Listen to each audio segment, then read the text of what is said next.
Hey guys, Tommy Bryson here, and welcome to Ask Tommy Bryson, where I take your questions and talk to you guys one-on-one. If you want to join me, just go ahead and sign up directly in the link down below, and that way we can talk one-on-one. And by the way, everything is free.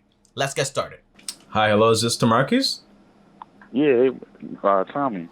This is Tommy Bryson. How can I help you, brother? And by the way, just want to let you know that this call is going to be recorded and potentially uploaded to YouTube, okay? Oh, okay then. Yeah. All right. How can I help you, brother? I want to go over just trying to organize myself. As far as my income and expenses, I already have my total income laid out. I have my expenses laid out and how much I take home. And after 3 years, I will be losing at least $500 of that expenses. I've been following your portfolio, you and Joseph Carson, so I have two different accounts in M1 Finance of $1,000 each. I recently started. I don't do none of the gambling, day trading stuff. I just stuck to basically you guys' strategy. You guys are more in my lane. I'm a low income. I work at the hospital. I make about $30,000. I'm basically $30,000 a year, $13.91 an hour, and I'm full time. And I just wanted advice on what I should be doing, and I just want to help. Okay. All right. So it sounds like my name is Tamarcus. I make a decent amount of money, and I just want to get started with investing. Is that right? Yeah, pretty much.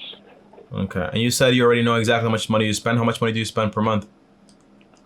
In expenses per month, I'm spending $1,352.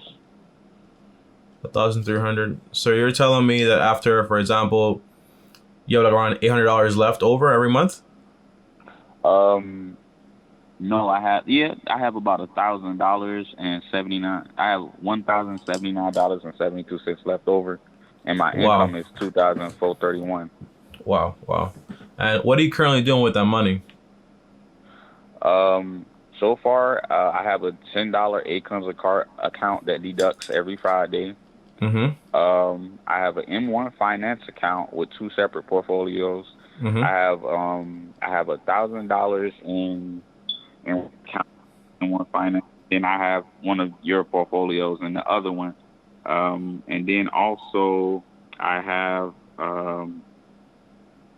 a Robinhood account, but I don't have nothing in it. I own like 22 shares of AMC, but I feel as though that's something I need to stop doing because I just feel like it's gambling, and I don't want to add more to it personally. I just want to stick more to the solid things, like you know how you were saying, what Warren Buffett was saying.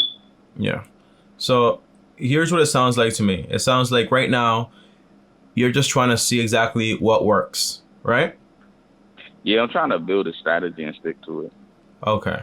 So I'll answer the first question, right? Which is basically, I saw you commented and you said, for example, how much should I be investing into my portfolio or whatever it is, right? Yeah. Okay. So once you're ready to start investing, the answer is going to be anywhere from 10 to 25% of your money should be going into your portfolio or into your investing. Now, what does that mean? It means, for example, you should be maxing out your Roth IRA first, right? That's around $6,000, so it's around like $500 per month. On top of that, you should go ahead and say, okay, any money left over, I can put that, for example, into my 401k. By the way, do you get like a match at your job? Yeah, I work for the hospital. They matched me at 6%, so I just went 7% Roth. Yeah. So what you would want to do is basically say, yo, let me go ahead and max out the percentage to actually get all that free money. Whatever money's left over, you put it into the Roth IRA, right? You max it out. And then whatever money's left over, you can put it, for example, into a taxable account.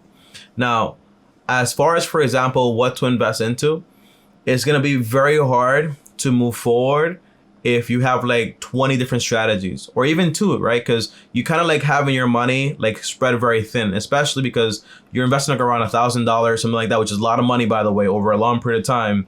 But if you spend, for example, 500 over here, then 200 over here, it's going to be pretty hard. So my advice would be is, okay, don't take my advice for it. read, for example, the little book about common sense investing by John C. Bogle, and that book will tell you exactly why I use the portfolio that I use, right? The whole goal is to basically have a spread between the U.S. market, international market, into bonds, into real estate, into the emerging markets and small cap markets. The whole goal is you want to be spread all around. So basically, you don't take that much risk. And overall, over a long period of time, it's going to help you out a ton. So if I were you right now, what I would do is start investing between 10 to 25% if you're ready to start investing. Does that make sense? And pick a portfolio that you're actually going to stick to. Okay.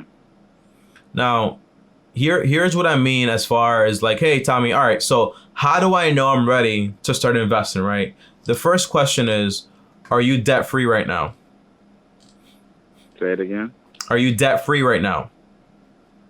Yeah. So you have zero debt, no student loan debt, no credit card debt, no loans of any kind. You're debt free. Yeah, I got my credit card actually coming in the mail today. Okay, so as far as like your credit card, here's what I would tell you to do. You would probably want to cut the credit card, and then basically you have like Netflix or like Apple Music or internet bill. Yeah, I just have and my expenses. I just have Comcast, my PSN, and my Hulu Disney, and that's because my family uses the Disney. Yeah, so I'd probably put on the I have Hulu Disney, by the way. It's pretty cool. I would probably put on the Hulu Disney on the credit card and just set the credit card to auto pay. That way you build credit, but you're not out there trying to use the credit card and potentially going into debt. Now, the cool thing is, bro, that right now you're debt free and you're in a good spot. Now, do you have a full blown emergency fund right now? Emergency fund? Yeah, I'm at 1,200, but I want to try to get it up to 8,000 because that'll cover at least, from what I'm saying, my expenses is that'll cover at least 6 months of expenses. Yeah. That's that's awesome right there. So your expenses are $1,300 multiplied by 6. That's around $7,800. So yeah, $8,000 would be great. Now here would be my advice, right? As far as like, okay, if I make, you said $2,400 per month. $2,400. How much I make per month? Yeah. $2,431. Okay, that's $2,400. That's it right now, bro. Honestly, DeMarcus, you're spending around like 54% of your income is going to our expenses, which is actually awesome, by the way. What I would do is I would put around all the extra money towards emergencies and just basically put around like 10% just for investing. And then as far as, for example, debt, you have no debt. As far as fun, you can use 1% of your money for that. And then as far as charity, just 1%. So basically, the bulk is going to go into emergencies and then only around 10% into investing. That's what I would do right now. Now, what happens is this, okay? Over a 6 months to 8 months period, you're going to have this AK you actually need, but you also have, for example, a hefty investment account, and you'll still have like a good balance as far as like fun and charity and so on. Now, once you have a full-blown emergency like fund, by the way, where do you live? Pennsylvania. So like, okay, yeah, your houses are pretty good around there. So, okay, so once you're done with that part, right, you have your emergency fund and everything's taken care of, the next step would be basically, okay, so what do I do now? I have an emergency account, I have some investments. The answer is you want to start considering, should I buy a house, right? If you're going to buy a house, use the 33% rule. I have a video on that also. And the idea is when you buy a house, get on a 15-year mortgage, and then what you want to do is, because you have no emergencies anymore because that's funded, you have no debt, no more of that either, right? What you have left is basically your investment. You can raise it up from like 10% to 15 to 25%. And that's your 5% if basically you're going to have kids and you want to invest, for example, into the 529 account. Does that make sense?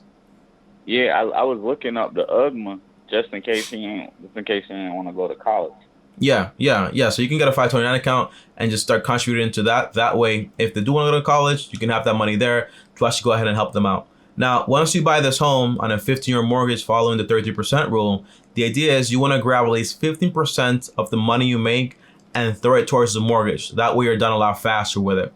It shouldn't take you more than like 8 to 10 years to be 100% debt free as far as the house. Once you're done with that, you have no debt, a fully funded account, a large investment, And all you have to do is basically keep investing. Your expenses are a lot lower now. And if you want to have more fun, you can if you want to. And if you want to basically do more charity, you can if you want to. I have, I'm a low maintenance kind of person. I really don't buy nothing. So that's one of the reasons why I have money laying around. This one of the portfolios that I had was the growth, and that was the ETFs, the S&P 500s. I really like those, the VUs, the VEs. I really like Vanguard from what I'm learning about it. Yeah. And I mean, you can open up your Roth IRA with M1 Finance and invest directly into that ETF portfolio if you want to. Nothing wrong with that. So that's another question I'm trying to understand. Yeah, go ahead. I have a Roth with my job. I'm supposed to have some other type of Roth? Well, do you have a Roth IRA with them or a Roth 401k with them? There's a difference. Roth. I have a Roth 401k with my job. Yeah, so a Roth 401k is more of an employer retirement, right? And then a Roth IRA is more like a personal one for yourself. You can have two separate ones, it's fine. Now, with the Roth 401k, by the way, great choice. All that money is in there is going to be yours. And if at any moment you basically leave the employer, you can always roll all that money over into your Roth IRA tax-free. So you can go, for example, into M1 Finance. You sound excited. You can go, for example, into M1 Finance and basically click open up an account and open up a Roth IRA, right? That money is going to grow 100% tax-free. It'll be there. Once you're done with that employer, eventually, if you want to, you don't have to leave your job whenever you want. But the idea is, if you do leave your job, you know, just always go ahead and say, hey, I want to roll over all that money from my Roth 401k into my Roth IRA, and that's going to be 100% tax-free. Okay. Yeah. And by the way, I'm guessing that you have, for example, index funds with them, right? And index funds? Yeah, with the 401k, the Roth 401k at your job? I believe so. Yeah. I signed up for it last month, but I can change it anytime. It's the hospital. I wasn't 100% sure what everything meant, so I told them just give me the standard, I think, mutual funds one. Well, I asked because basically, if you do pick, for example, the Vanguard index funds that are basically like the mirrored version of the ETF I actually gave you in that portfolio, the idea is when the time comes, if you want to, you can convert those index funds into ETFs also 100% tax-free. And I can do that through my job? Yeah, because I mean, you can do that. So if you go ahead through your job and say, like, hey, do I have the permission to go ahead and pick the investment that you got, right? If they say yes, then great. If they say no, you can just keep investing through there. And the goal is, right, the employer money. What you want to get from them is basically all the free money they give you. So they say, hey, we're going to give you up to 6%. Invest just to get up to 6% of free money. Then you max out your Roth IRA. Whatever money is left over, you can grab that money to go ahead and say, hey, I'm going to put this money into a taxable account. Or, for example, by the way, remember, okay, you only invest between 10 to 25%. The rest of the money, when you do have a surplus, should be used, for example, hey, I'm going to save this money to put down between a 10 to 20% on a down payment on a home. That's the goal. So there's always going to be a job for your money. The goal is every single dollar I make has a job. And those are usually going to be 6 jobs, okay? Emergency, investments, paying back your debt. Well, you have no debt, which is awesome. Expenses, also having fun, and also charity. Those are the 6 jobs your money is going to have for you. Okay. So every time you get paid, you should have, for example, $0 left after you've done everything you're supposed to do. Okay. Do you think I should close this ACORN's account? Well, here's a story with me and ACORNs, right? Back in 2018, I opened an account. I was investing around $500 per month. Everything was going great. When the pandemic hit, I invested another $10,000 to $20,000 inside of it. Everything was going great. Now, it turns out that mid-pandemic, around, I think it was around like maybe August or so, ACORN decided to go ahead and say, hey, you know what? We're going to change our entire portfolio, right? So it changed the entire thing, all the investments, which means that to sell all the investment I had before to buy these new ones with my money. So that means I got taxed a bunch of money, which means I never want to be in a position where a company has the power to say, hey, you know what? We don't like this portfolio anymore. We're going to go ahead and switch over. And I don't care if we have to cost you a lot of money in taxes. So as far as for me, I don't like not having the freedom. So I stopped using Acorns and I just use M1 Finance because basically that portfolio, I get to keep it no matter what. And only me, Tommy Bryson, can go ahead and say, hey, I'm going to go ahead and change it whenever I want to. But Acorns cannot do that. M1 Finance cannot do that. And that's why I no longer use Acorns.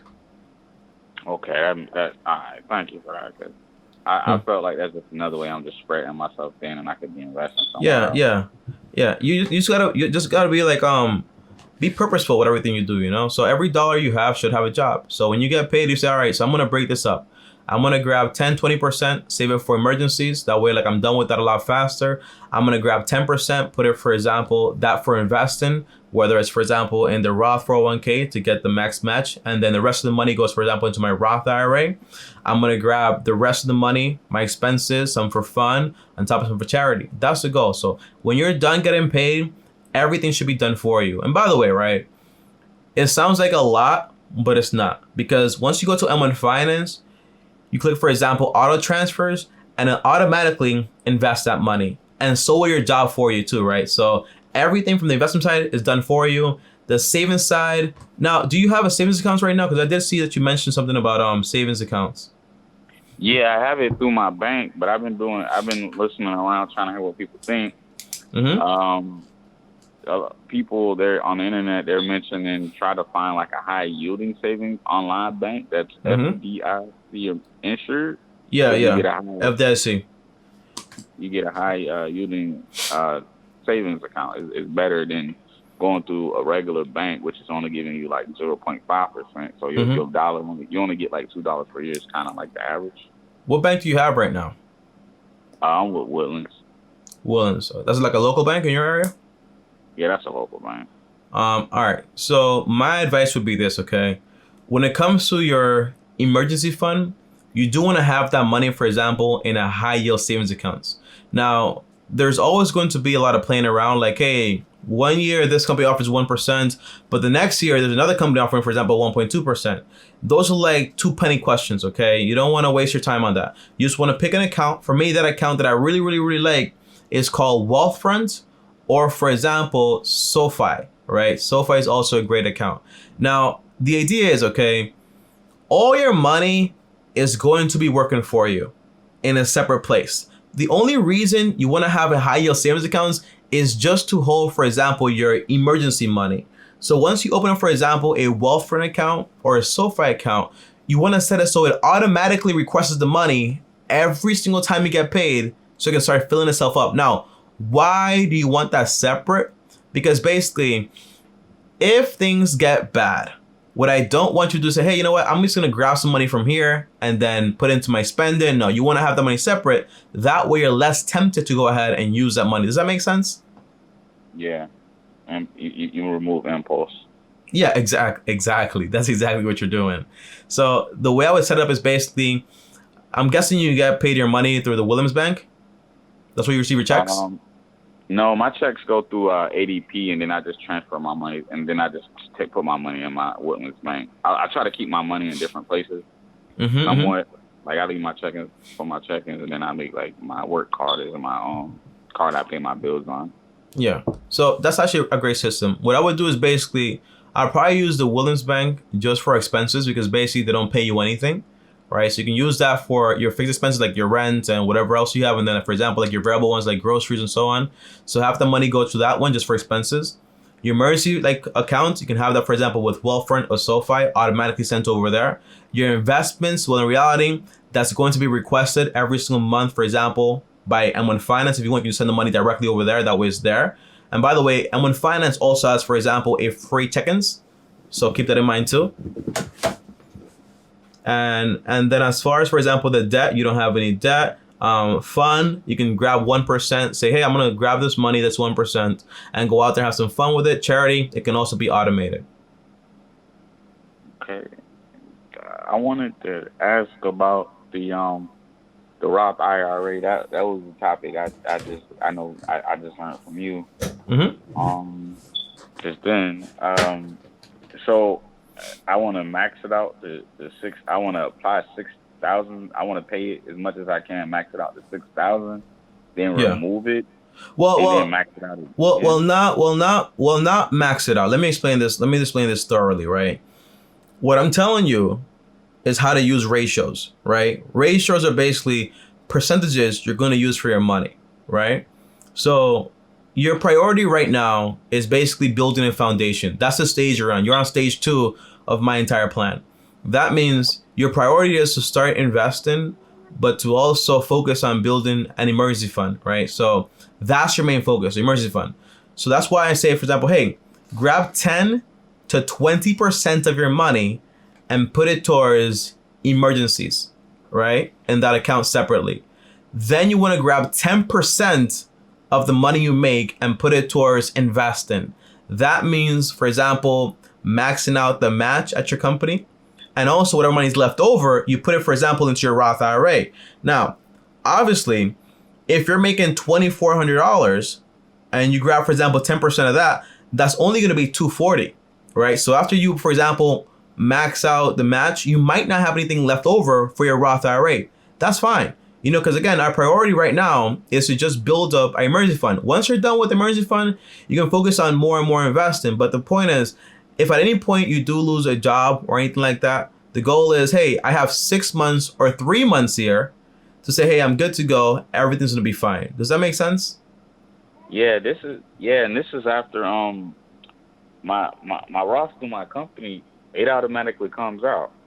Yeah, yeah. Oh, so this is your income is based on the company already taking the money out, basically. That's what you're saying? Yeah. This is after taxes, after everything.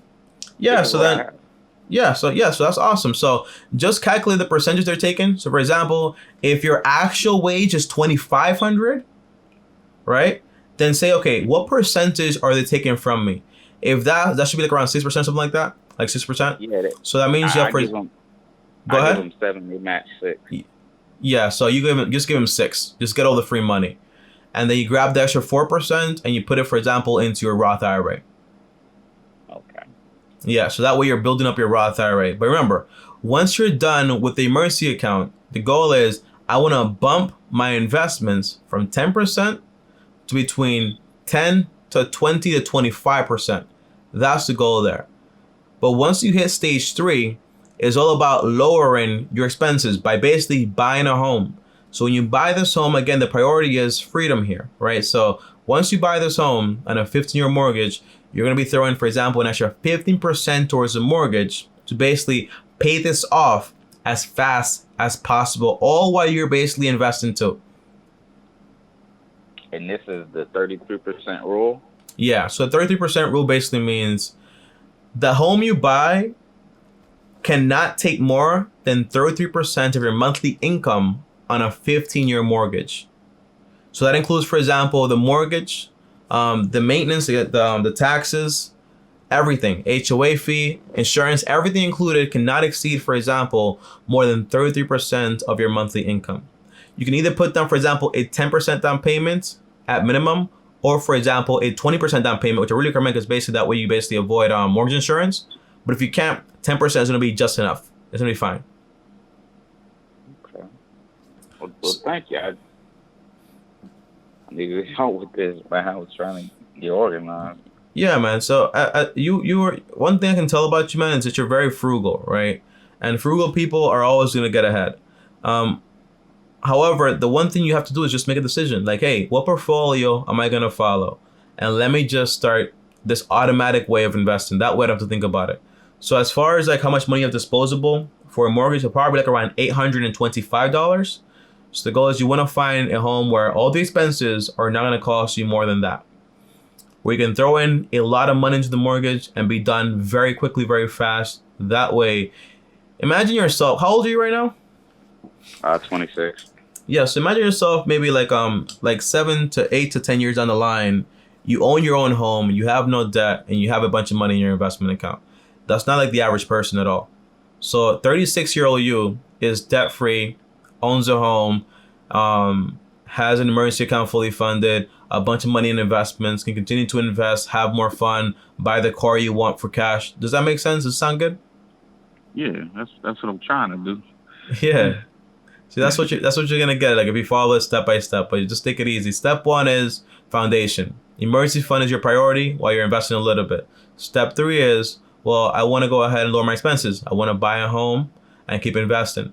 And then step four is just autopilot. Everything's done for you because you already did everything you needed to do. Just keep investing and have more fun and enjoy more of your wealth. So is it okay with the other part? Because I like Vanguard. I want to keep that. Mm-hmm. Is it okay if I let go? Like my other portfolio, it just has like it's a portfolio of like, let me see. I'm opening it because do I just leave my money in there, or should I just? Okay. You probably asked me, tell me, should I sell this or should I keep it in there? That's what you're asking, right? Yeah, like, because I'm not going to be investing more into it. It Yeah. has like Costco, Disney, Yeah. Walmart. I have different sectors of it. Okay, so for that, what I follow is the 90-10 rule, right? What you're doing is speculation. As far as that, I want to invest 90% of my money into things I understand. So my portfolio, right? That's what I invest much of my money into.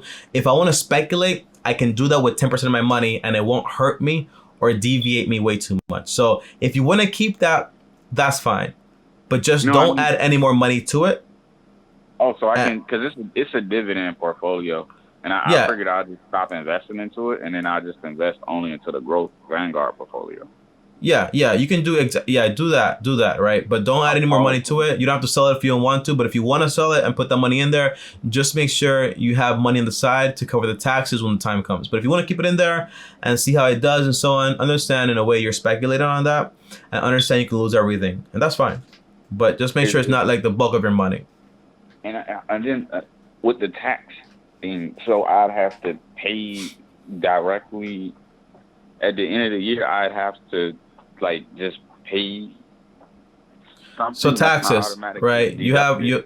Yeah, no, it's not automatically deducted. You have long-term capital gains tax and you have short-term capital gains tax, right? And the idea is that if you bought this investment um, over a year ago, right? They'll basically say, hey, we're going to tax you at 0% or 15% or 20%. However, if it's less than a year, they're going to charge you as your ordinary income. That's all this is going to happen, right? So if you get taxed at, for example, 12% or 22%, they'll tax the profits you make, the profits, not the amount you have in there, okay? So if you made $100 and you get taxed, for example, 22%, that's the idea, okay? You don't get taxed on the whole amount. It's just on your profits. So they'll take money out of my account. No, at the end of the year, M1 Finance will send you, for example, a tax sheet, right? You grab that sheet, you show it to your accountant, and that's it. And they tell you, hey, okay, so you made this much money from this. All right, we'll put it into your taxes, and that's it. Oh, so basically when I file my W-2, I take Yes, the sheet from N1. Okay. yes, that's exactly how it works. Exactly how it I, works. that's a big chunk. I didn't fully understand the tax part at Yeah, but all. you shouldn't be. You're not gonna get taxed like crazy at all because you just have $1,000 in there. You probably only made maybe like $200 max. So you can, if you want to take that money out, you're gonna get taxed at $200. It's not gonna be that much money, and you're frugal, so you'll have that money on hand to go and say, hey, I can cover this. Okay.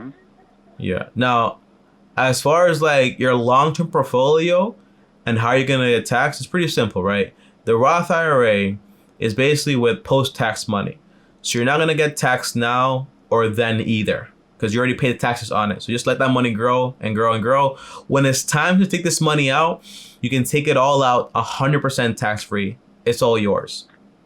And with the Roth IRA account, does it function like a regular stock account? Like I can pick Yeah. stocks for it? You have to pick your investments for it.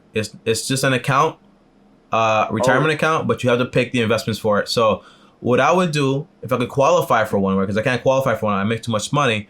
What I would do is basically say, hey, you know what? I'm gonna grab the same portfolio that I'm using, right, and just put it inside there and keep investing into it automatically. okay. So I can just get rid of these, right? I can get, so instead of having a second regular account for like dividends, I can just cancel. I can sell that off, make a new account as a Roth IRA account, and then Mm-hmm. I can just pick my investments like that. Yeah, yeah. However, be careful what you pick, okay? Again, this is going to be a long-term portfolio and it's going to be for your future. I don't want you to pick the wrong things. Before you know it, you're like 40 or 50 and you thought you had a lot of money in there, but the market crashed, you don't have anything. Consider using the portfolio that I give. It's not my portfolio. It's a portfolio by people that are a lot smarter than I am, that have studied investing for a very long time. That's the reason I use that one, okay? Okay, the Growth Vanguard one. Yeah, if you Okay. want to use, for example, like the one I use is called moderately aggressive. If you want to be more aggressive, that's fine. It's just like a stock ETF one. That's fine. If you want to be more conservative, you can use the one I use, is basically 20% in bonds and then 80% into stock ETFs. However you want to do it's gonna be fine. Portfolio is fine as long as you're doing it for the long term. Okay, so array account that you pay into every month and a regular stock account? Say that Or again. I said, so I would want a Roth IRA and Use a regular with stock account? yeah with your income right now, you're just gonna need, for example, right now two accounts, right? Your Roth Okay. 401k with your employer. That's it, right? And hmm then in M1 Finance, you can have, for example, the Roth IRA, and that's Oh, it. so in one finance, I can just be fine with one account. Yeah, you just need the Roth IRA. Oh, That's all you need, just the Roth, because again, remember, right? You're just investing 10%, so that's not going to be enough money to max out the Roth IRA. So you don't need to have, for example, a taxable account just yet. So just basically use all that 10% money into investing it, and then focus on basically your emergency account. Once you're done with that, the next goal is gonna be, hey, I want to buy this house, I want to do this, and then when it gets to the point where, hey, I want to invest a lot more money, then at that point, if you have any more money left over, you can say, hey, I want to put this into a taxable account. oh, okay. So, So just now, two things you need to worry about. Your 401k with the company, tell them, hey, I just want to do 6% to get the maximum match. And then I want to grab, for example, the rest of the money, the 4%, and put it, for example, into my Roth IRA with M1 Finance. That's all you have to do. and that maxes out at like 6,000. No, it's not going to max out because, again, your priority right now, the Roth IRA maxed out at 6,000. But again, you're not going to max it out because basically your priority right now is to what? Emergency fund, Exactly. What's going to be your second priority? the Roth IRA. Exactly. No, yeah. And then Go after ahead. that, you're gonna have to go ahead and buy a house, right? When you buy a house, your priority is gonna be, hey, I want to pay off this mortgage a lot faster by putting, for example, an extra 15%. You're in. What Go ahead. what I'm stuck at is what happens when the Roth IRA hits max? When it's max, you just don't invest more into it because you can't. There's a limit to how much you can Oh, invest into it. Now, oh, and when then you're after like, that, yeah, when you're uh, 50 and older, you can put in 7,000. So, for example, if I make, let's say I make blah, blah, blah. Let's say I make a lot of money, right? And I just maxed mhm. out my Roth IRA, right? What do I do now if I have extra money to invest? The answer is I can put that money into a normal taxable account because I can't put more money into my Roth IRA. Now, a taxable account is just going to be an ordinary, regular brokerage account with no tax benefits whatsoever. What you have right now in M1 Finance, in Robinhood, and every single app you actually have right now. Does that make sense? Yeah. Okay. So I have accounts I really don't need because I'm not ready for that step yet. Exactly. Your accounts that you need right now are just like your retirement accounts and to build up your emergencies and then save for your down payment. You buy your home, you pay it off fast, you keep investing while you're doing all this process, and that's the goal. Okay, and so once I'm done with my IRA maxed out, start a regular taxable account or do I go for? So I'm done with I'm done with the Roth IRA. Do I start working towards buying the house first, or working towards the taxable account, or I'll do it both at the same time? Well, okay, so let me just break down these steps again, just to clarify. The first step in the plan is to become debt free and save $1,000. You already did that. The second step is to build a foundation. That means I want to save for emergencies, 3 to 6 months, and I also want to start investing automatically. Around 10% of my money. That's it. Just invest 10% of your money.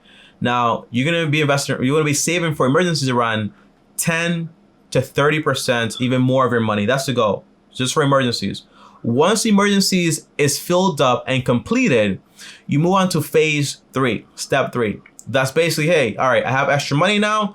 Let me go ahead and save for a 10 to 20% down payment. While you're saving up, you're still investing. You haven't stopped doing that at all, right? You're still investing. Now, once you have the down payment money and you buy a home, right, that mortgage is going to become a part of your expenses.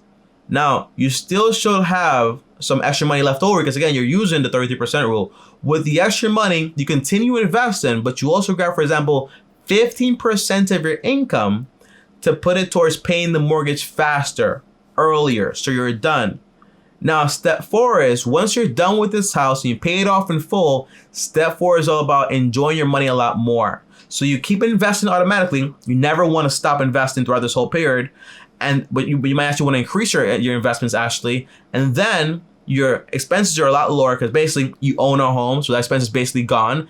If you want to have more fun, you can if you want to. If you want to give more money, you can if you want to. Okay, that's the overall plan. So everything is by phase, right? Phase 1, debt-free. Phase 2, foundation, emergency, and start investing. Phase 3 is buying a home and paying it off. Phase 4 is autopilot. You get to enjoy everything you've done before. Okay. But thank you. I want to ask too. Yeah.